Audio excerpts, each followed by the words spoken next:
ನಮಸ್ಕಾರ ಎಲ್ಲ ಪ್ರೀತಿಯ ಚಾಲಕ ಮಿತ್ರರಿಗೆ. ಸ್ನೇಹಿತರೆ, ಬೈಕ್ ಟ್ಯಾಕ್ಸಿ ವಿಚಾರ ತಮ್ಮೆಲ್ಲರಿಗೂ ಕೂಡ ಗೊತ್ತು. ಕರ್ನಾಟಕದಲ್ಲಿ ಏನೆಲ್ಲ ನಾಟಕೀಯ ಬೆಳವಣಿಗೆಗಳು ನಡೆದು 23 ಹೋರಾಟ ಆಯಿತು. ಕೇಸು ಪೆಂಡಿಂಗಿಗೆ ಬಂದಿದ್ದು, ಸಿಂಗಲ್ ಬೆಂಚಲ್ಲಿ ಗೆದ್ದಿದ್ದು, ಡಬಲ್ ಬೆಂಚಲ್ಲಿ ಸೋತಿದ್ದು. ಈಗಿರ್ತಕ್ಕಂಥದ್ದು ಸುಪ್ರೀಂ ಕೋರ್ಟ್. ಈ ಸುಪ್ರೀಂ ಕೋರ್ಟ್ಗೆ ಕರ್ನಾಟಕ ರಾಜ್ಯ ಖಾಸಗಿ ಸಾರಿಗೆ ಸಂಘಟನೆಗಳ ಒಕ್ಕೂಟದ ನೇತೃತ್ವವನ್ನು ವಹಿಸಿಕೊಂಡಿರ್ತಕ್ಕಂತಹ ನಟರಾಜ್ ಶರ್ಮಾ ಅವರು 60 ದಿನಗಳಲ್ಲೇ ಒಂದು ಪತ್ರವನ್ನು ಇದಕ್ಕೆ ಸುಪ್ರೀಂ ಕೋರ್ಟ್ಗೆ ಕಳಿಸ್ಕೊಡ್ತಾರೆ.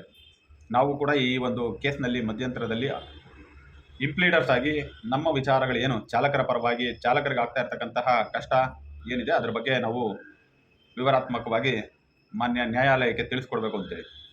ತದನಂತರದಲ್ಲಿ ತಮ್ಮೆಲ್ಲರಿಗೂ ಕೂಡ ಗೊತ್ತಿರುವ ಹಾಗೆ ದೊಡ್ಡ ಮಟ್ಟಕ್ಕೆ ಬೆಳವಣಿಗೆ ಆಗುತ್ತೆ. ಬೆಂಗಳೂರಿನಲ್ಲೇ ಚಾಲಕರ ಸಂಘಟನೆಗಳನ್ನ ಕಟ್ಕೊಂಡಿರ್ತಕ್ಕಂಥ ಹಲವಾರು ಜನ ಕೇಂದ್ರ ಸರ್ಕಾರದ ವಿರೋಧ ಪಕ್ಷದ ನಾಯಕರು ಏನೀಗ ಮಾನ್ಯ ರಾಹುಲ್ ಗಾಂಧಿ ಅವರಿದ್ದಾರೆ, ಈ ರಾಹುಲ್ ಗಾಂಧಿ ಅವರನ್ನ ಭೇಟಿಯಾಗಿ ಬೈಕ್ ಟ್ಯಾಕ್ಸಿ ವಿಚಾರವೂ ಕೂಡ ಅಲ್ಲಿ ಚರ್ಚೆಗೆ ಬರುತ್ತೆ ಮತ್ತು ಗಿಗ್ ವರ್ಕರ್ಸ್ ವಿಚಾರವೂ ಚರ್ಚೆಗೆ ಬರುತ್ತೆ.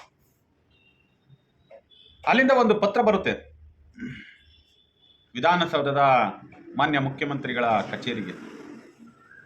ತಾವು ಬೈಕ್ ಟ್ಯಾಕ್ಸಿಗೆ ಅನುಕೂಲವನ್ನು ಮಾಡಿಕೊಡ್ಬೇಕು ಅನ್ನೋ ರೀತಿಯಲ್ಲಿ. ಇದಾದ ಮೇಲೆ ಜನವರಿ 23 ಆದಮೇಲೆ ಈ ಎಲ್ಲ ಬೆಳವಣಿಗೆಗಳಾಗುತ್ತೆ. ಆದರೂ ಕೂಡ ಇವತ್ತು ಚಾಲಕರ ಪರವಾಗಿ ನಿಂತಿರ್ತಕ್ಕಂತಹ ಸಚಿವರು ರಾಜ್ಯದ ಮುಖ್ಯಮಂತ್ರಿಗಳ ಅನುಮತಿಯನ್ನು ಕೂಡ ಲೆಕ್ಕಿಸದೆ ಸುಪ್ರೀಂ ಕೋರ್ಟ್ನಲ್ಲಿ ಇವತ್ತು SLPಯನ್ನು ಹಾಕುವಂತಹ ಕೆಲಸ ಕಾರ್ಯಗಳು ಮಾಡಿದ್ದಾರೆ.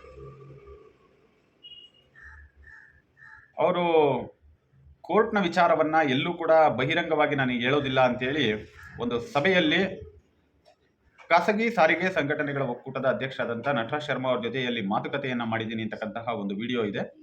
ಅವರೇ ಏನು ಹೇಳ್ತಾರೆ ಅಂತೇಳಿ ಕೇಳಿಸ್ಕೊಂಡು ಬನ್ನಿ.